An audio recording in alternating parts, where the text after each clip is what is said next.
Bangles మాత్రమే అందిస్తారా లేకపోతే different types of jewellery available ఉంటుందా మీ దగ్గర? పుడక నుంచి పూల జడల వరకు కూడా, అంటే ఆల్మోస్ట్ గాజులు, పోగులు, హారాలు, నెక్లెస్లు, వడ్డానాలు, వంకీలు, సో ఆల్మోస్ట్ మన గోల్డ్లో ఇది లేదు అది లేదు అన్నీ వచ్చేస్తాయండి. పుడక నుంచి పూలడు ఒకటే నాకు నా డైలాగ్ అది. ఆల్మోస్ట్ ఇంకా చెప్పాలి అంటే అందరికీ అందించాలనేదే నా తపనండి. ఎందుకంటే మా చిన్నప్పుడు సహజంగా మేము బంగారం పని చేస్తాము, మా దగ్గర బోల్డ్ బంగారం ఉంటుంది అనుకుంటారు.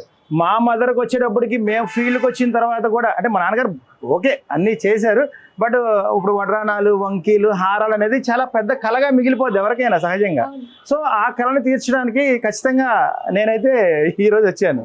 ఓకే, ప్రతి ఒక సామాన్యుడి కళ కూడా మీరు తీర్చబోతున్నారు ఈ జ్యువెలరీస్ తో అంటారు మీరు? ఖచ్చితంగా అండి, ఖచ్చితంగా. ఇంకా చెప్పాలి అంటే నా కూతురికి ఇప్పుడు 10 సంవత్సరాలు అండి. మా అమ్మాయి ఇంకొక 12 ఇయర్స్ అంటే 20 అంటే ఒక 12 ఏళ్ళ టైం తీసుకుందాం అనుకుంటున్నాను. మేము మా అమ్మాయిని చేసుకునే వాళ్ళు ఎదురెదురు కూర్చున్నప్పుడు 50 తులాలు బంగారం నేనైతే పెట్టలేను, మా బంగారాన్ని మటుకు 50 తులాలు పెడతాను అనిపించుకోవాలనేది నా కోరిక. అంటే అర్థమైందా? అప్పటికి బంగారం ఎంత ఉంటుంది ఆల్మోస్ట్, సో అప్పటికి అందదు. సో మా బంగారానికి ఆ బ్రాండ్ తీసుకురావాలనేది నా కళ అండి.